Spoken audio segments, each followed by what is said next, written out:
passe la parole à mon ami, le professeur Marc Humbert, que je voudrais quand même vous présenter parce qu'on a la chance de l'avoir parmi nous aujourd'hui. Le professeur Marc Humbert est vice-président de la Société européenne de pneumologie. Il est professeur de pneumologie à l'Université Paris-Sud. Il est chef de service de pneumologie et des soins intensifs respiratoires, centre de référence de l'hypertension artérielle pulmonaire à l'hôpital Kremlin-Bicêtre.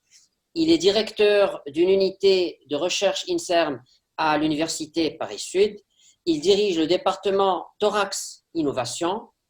Il est éditeur depuis 2013 à 2017. Il était éditeur en chef de la prestigieuse revue European Respiratory Journal. Et il a à son actif plus de 700 articles scientifiques répertoriés dans des revues, bien entendu, de renom. Beaucoup de prix à son actif. Donc, je n'ai pas beaucoup le temps de les préciser. Tu m'en excuseras, Marc, s'il te plaît. Et puis, il a été cité parmi les scientifiques les plus influents dans le domaine médical, par Thomson Reuters en 2014 et aussi par Clativate Analytics en 2018. Donc, il y a beaucoup de titres et beaucoup de travaux et beaucoup de choses très intéressantes à ton actif. On te remercie beaucoup d'être parmi nous. Je sais qu'en cette période un petit peu difficile, tu es très occupé, mais on va profiter un petit peu de ta présence et pour discuter un petit peu du traitement, des nouveautés thérapeutiques dans l'hypertension artérielle pulmonaire. Tu as la parole. Merci beaucoup, Saïd, pour cette introduction très élogieuse. Merci aussi pour la fidélité de l'AMCAR. Je suis très, très heureux d'être avec vous aujourd'hui, avec Mustapha, Karima, Saïd et tous les gens qui nous écoutent. Je vais mettre ma présentation, je pense que vous la voyez. Si tu peux la mettre en diaporama. Voilà. Donc, elle est en diaporama et je suis heureux de présenter aujourd'hui quelques éléments sur le traitement de l'hypertension artérielle pulmonaire. Donc, je ne toucherai pas au post-embolique, on pourra en parler pendant les questions-réponses. Et puis, bien sûr, les groupes 2 et 3 sont très complexes et n'ont pas de médicaments spécifiques pour l'instant. Alors, vous avez vu dans cette diapositive, il y a beaucoup de logos, mais il y en a quelques-uns auxquels je tiens. Le nouveau nom de l'Université Paris-Sud, Université Paris-Saclay, qui est une très grande université, l'hôpital dans lequel je travaille, à PHP à Bicêtre, puis bien sûr le centre de recherche, l'INSERM, puis tous les centres de référence français et européens sur l'hypertension pulmonaire. Donc, j'ai quelques liens à déclarer. Donc, nos hôtes du jour avec l'AMCAR, enfin ceux qui nous ont soutenus aujourd'hui, Actelion, Johnson & Johnson, mais aussi Bayer, Merck. Et je dois dire que la qualité de l'implication des compagnies pharmaceutiques dans l'hypertension pulmonaire est remarquable et on a pu, en collaboration avec les cardiologues, les pneumologues, les internistes, les chirurgiens thoraciques, les cardiopédiatres et des industriels et des chercheurs, développer des innovations thérapeutiques. Donc, sur cette diapositive, elle date de 2014 sur le dessin qu'on voit sur la gauche. C'est le résumé dans Circulation de notre vision de tous les traitements approuvés pour l'hypertension pulmonaire. Et vous voyez qu'on a beaucoup de chance dans l'hypertension pulmonaire, qui est une maladie rare, d'avoir 14 médicaments approuvés. Mais ces 14 médicaments approuvés, en fait, ne ciblent que 3 voies dysfonctionnelles de la cellule endothéliale. Et il y a certainement des améliorations à envisager pour l'avenir. Et je suis quasiment sûr que dans les 1 à 2 années qui viennent, on aura enfin une 4e voie de cible thérapeutique afin d'enrichir le traitement. À mon avis, s'il y a 4e voie, elle ne sera pas, on va dire, une alternative à ces 3 voies, mais quelque chose qui enrichira le traitement de nos patients. Donc, les 3 voies, vous en avez entendu parler tout à l'heure avec Karima, l'endothéline, le monoxyde d'azote et la prostacycline, avec des médicaments qui sont des antagonistes des récepteurs de l'endothéline, qui sont des stimulateurs de la guanylate cyclase soluble ou des inhibiteurs de PDE5 pour la voie du monoxyde d'azote, et puis soit des analogues de la prostacycline ou des agonistes du récepteur de la prostacycline pour la voie de la prostacycline. Donc, toutes ces voies sont très importantes et on a vraiment énormément d'essais randomisés disponibles pour nous permettre, avec relativement de sécurité et de certitude, penser que ces voies sont des voies intéressantes à antagoniser ou à stimuler. Quand on regarde les recommandations européennes qui ont été évoquées à plusieurs reprises, elles ont été extrêmement importantes pour, on va dire, réunir l'ensemble des partenaires médicaux de l'hypertension pulmonaire, que ce soit les cardiologues, les pneumologues et tous les autres que j'ai cités tout à l'heure. Et on a vraiment beaucoup de chance d'avoir des recommandations qui datent de 4 ans et demi, mais qui restent d'actualité, avec bien sûr des innovations qui vont venir et qui viennent en permanence et qui permettront probablement de faire de nouvelles recommandations européennes dans les 2 ans qui viennent. Quand on regarde le traitement de l'HT-AP, donc le groupe 1 qui a bien évoqué Mustapha et Karima, on a déjà la nécessité de confronter le malade à un centre expert. Donc vous êtes des cardiologues, des pneumologues, vous travaillez en réseau, vous travaillez de façon multidisciplinaire. C'est exactement ce que l'on veut, c'est qu'il y ait de l'expertise dans la prise en charge de l'hypertension artérielle pulmonaire. Et vous avez vu que quand on a une HT-AP bien définie de façon rigoureuse, bien, on va commencer par des mesures générales. Karima les a bien évoquées, en particulier, malheureusement, l'interdiction d'être enceinte pour les dames. Ensuite, il y a des traitements de soutien. On a évoqué les diurétiques, l'oxygène, les anticoagulants de moins en moins dans l'HT-AP du groupe 1, mais on a beaucoup de traitements simples à proposer à nos patients avec, on va dire, un meilleur confort lorsque ces traitements sont appliqués. Le traitement par les anticalciques est réservé exclusivement aux malades qui sont répondeurs en aigu au monoxyde d'azote, comme l'a évoqué Mustapha, et donc il ne sert à rien de donner des anticalciques aux HT-AP si elles n'ont pas été testées en aigu et démontrées comme répondeuses, car sur 100 HT-AP idiopathiques, familiales ou induites par des médicaments, il n'y en aura que 5 qui seront répondeuses au long cours aux anticalciques. Donc, si dans une pratique, on donnait des anticalciques à tout le monde, dans 95% des cas, ce serait inutile, voire dangereux.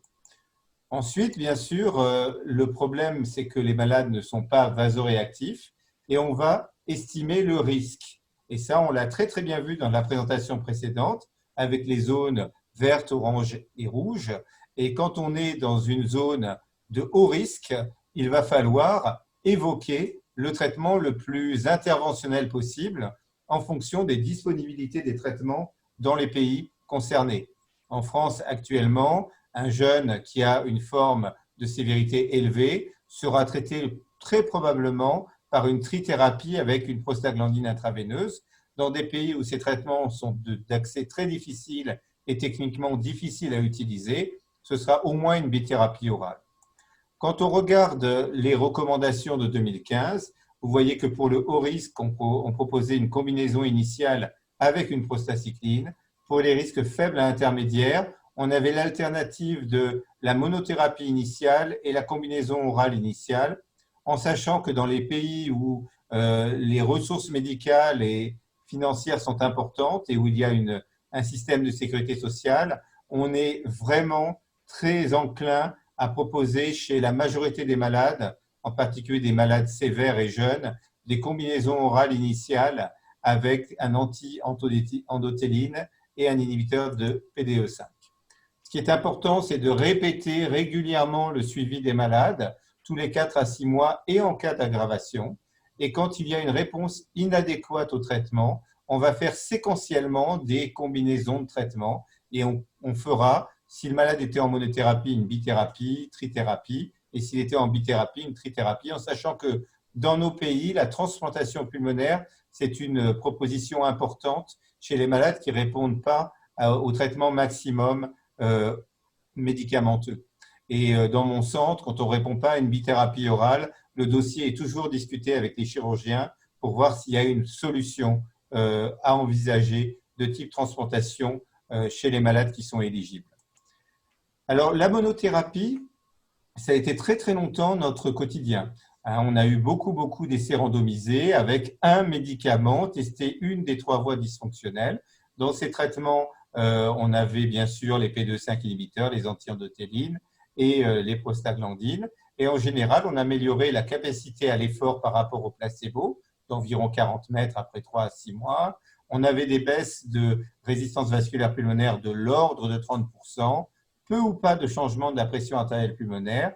Et quand on voit les méta-analyses, mais pas les essais individuels, les méta-analyses montraient une diminution de mortalité dans le monde. Et donc, on a une expérience très forte dans le monde entier, dans votre pays, dans mon pays et dans la plupart des pays du monde. Quand on regarde l'étude Ambition, vous savez, l'étude Ambition, c'était une étude qui comparait une bithérapie initiale avec un PDE5 inhibiteur et un anti-endothéline avec une monothérapie, soit un anti-endothéline, soit un PDE5 inhibiteur. Et ce qui est intéressant, c'est cette image-là. Quand on regarde les monothérapies et quand on définit l'échec thérapeutique chez les malades avec un score composite, on voit qu'avec la monothérapie, vous voyez, très rapidement en fait, de l'ordre de une année, on a déjà 30% de patients qui sont déjà en échec thérapeutique selon les critères de cette étude. Donc la monothérapie dans l'étude Ambition, elle est intéressante parce qu'elle montre que par rapport à la bithérapie, il y a quand même beaucoup plus d'échecs apparents de cette approche thérapeutique. Quand on regarde les cohortes de notre pays en France, vous voyez 2002-2003, ça c'est quand j'étais à la tête du registre, et puis plus récemment, vous voyez que quand on avait des malades sous monothérapie, on avait des survies à 3 ans, et là c'est de la vraie survie, ce n'est pas de l'estimation d'un score composite, on perdait environ 10 à 15% des malades par an.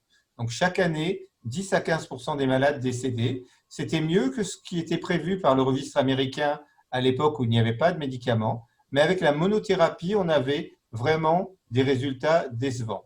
Par contre, quand on regarde les années plus récentes, les résultats sont un peu meilleurs, mais il est certain que les résultats les meilleurs sont observés quand les stratégies plus agressives de multithérapie d'emblée ou de séquentiel rapide étaient proposées.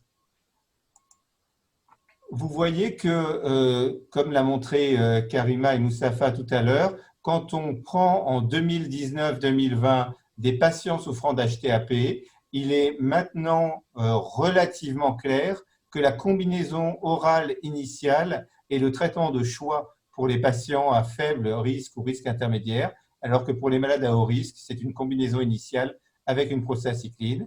Et ensuite, bien sûr, comme l'a montré Moustapha, on évalue la réponse clinique et on proposera séquentiellement des adaptations de traitement si la réponse est inadéquate. Alors, pour la combinaison initiale, le seul problème qu'on a, c'est qu'on n'a pas tant d'études que ça. Je suis celui qui a publié la toute première étude, qui était une petite étude en 2004, qui était randomisée, contrôlée, prostacycline seule contre prostacycline plus bosantan. Il y avait une tendance pour des réductions de PVR plus importantes, mais c'était une étude trop petite pour conclure. Ensuite, vous avez l'étude Ambition bithérapie orale versus monothérapie orale, avec clairement une meilleure efficacité sur le critère de choix de jugement avec la bithérapie orale. Et puis, dans quelques semaines, on va voir les résultats de l'étude Triton avec la trithérapie orale versus la bithérapie orale, macitentan tadalafil versus macitentan tadalafil selexipag, avec des résultats qui seront intéressants à analyser. Plus récemment, Olivier Sidbon, mon collègue, a présenté l'étude Optima à l'European Respiratory Society et je vais vous en montrer dans quelques minutes quelques résultats. Donc là, vous avez les résultats de Nazzanero Gallier du groupe Ambition. Vous voyez, le groupe combinaison était supérieur au groupe monothérapie, quelle que soit la monothérapie, sur le critère de jugement qui était un critère composite avec la mort, l'hospitalisation pour HTAP, la progression de la maladie et réponse clinique non satisfaisante. Ce qui est intéressant, c'est que ce qui a fait la différence principalement, c'est l'hospitalisation pour HTAP, pas la mort, bien sûr, dans une étude comme ça. L'hospitalisation était le composant principal qui était à l'origine de la positivité de cette étude. Quand vous regardez les résultats, vous avez un très bel effet sur le test de marche de 6 minutes. un très bel effet sur les biomarqueurs de dysfonction droite, comme le NT-proBNP. Il n'y avait pas d'hémodynamique, ou alors seulement dans un sous-groupe. L'étude Optima que Olivier Sidbon a menée en France, c'est une étude qui est une étude prospective en ouvert, multicentrique, qui avait comme objectif justement de mesurer l'hémodynamique à 16 semaines chez des gens porteurs d'une hypertension artérielle pulmonaire, idiopathique ou familiale, avec à l'état de base une sévérité importante, 80% en classe 3, test de marche autour de 350 mètres et autour de 900 DIN de PVR. Vous voyez que le résultat est clair. Avec la bithérapie orale en ouvert, il n'y a pas de groupe contrôle, il y a une réduction de 47% des résistances vasculaires pulmonaires, ce qui est un effet très intéressant et qui en général s'associe à une amélioration d'autres paramètres. Et vous voyez ici les autres paramètres. La pression artérielle pulmonaire moyenne baisse de 8 mm de mercure, l'index cardiaque au repos se normalise, le NT-proBNP baisse quasiment à des valeurs normales chez plus de la moitié des malades et le test de marche de 6 minutes s'améliore de 36 mètres. Donc globalement, on a une efficacité en ouvert de la bithérapie orale. Et tout cela est très cohérent avec toutes les études disponibles actuellement, avec des PVR réduites de 60 à 43% dans toutes les études publiées et des tests de marche qui s'améliorent d'environ 20 à 30 mètres dans ces études. Alors, on a maintenant pas seulement le macitentan, le bosentan et l'ambrizantan comme forme orale d'anti-endothéline, le sildenafil, le tadalafil comme forme orale de PDE5 inhibiteur, le riociguat comme forme orale de stimulateur de la guanylate cyclase. On a maintenant un médicament disponible qui est un agoniste non prostanoïde des récepteurs des prostacyclines qui s'appelle le Selexipag. Et je pense que ce médicament est une innovation et qu'il faut le connaître. Donc, vous voyez ici la phase 2 qui a été publiée il y a 8 ans par mon collègue Gérald Simoneau. Vous voyez qu'à l'époque, on ne montait pas très haut en dose, on montait à 800 microgrammes 2 fois par jour. Et vous voyez que dans cette étude, chez des malades qui étaient pour la plupart sous traitement associé soit anti-endothéline, soit P2-5 inhibiteur, soit bithérapie, avec des présentations cliniques assez sévères, classe 3, test de marche de 6 minutes à 350 mètres, très semblable à Optima. Vous voyez ici que les PVR sous Selexipag baissaient d'environ 20% et le test de 6 minutes sous Selexipag s'améliorait d'environ 24 mètres. Ce qui était intéressant dans cette étude, c'est qu'elle établissait la preuve de concept qu'on pourrait traiter des patients avec un agoniste du récepteur de la prostacycline dans un essai randomisé contre placebo de grande ampleur. Et c'est donc l'étude Griffon qui est la plus grande étude au monde sur l'hypertension artérielle pulmonaire puisqu'elle a inclus plus de 1100 malades globalement dans le monde entier. Et c'est une étude qui a autorisé les patients sous mono, bi, trithérapie ou pas de mono, bi ou pas de traitement d'être inclus, avec des doses de Selexipag qui montent jusqu'à 1600 microgrammes 2 fois par jour, avec une phase de titration et une phase de maintenance.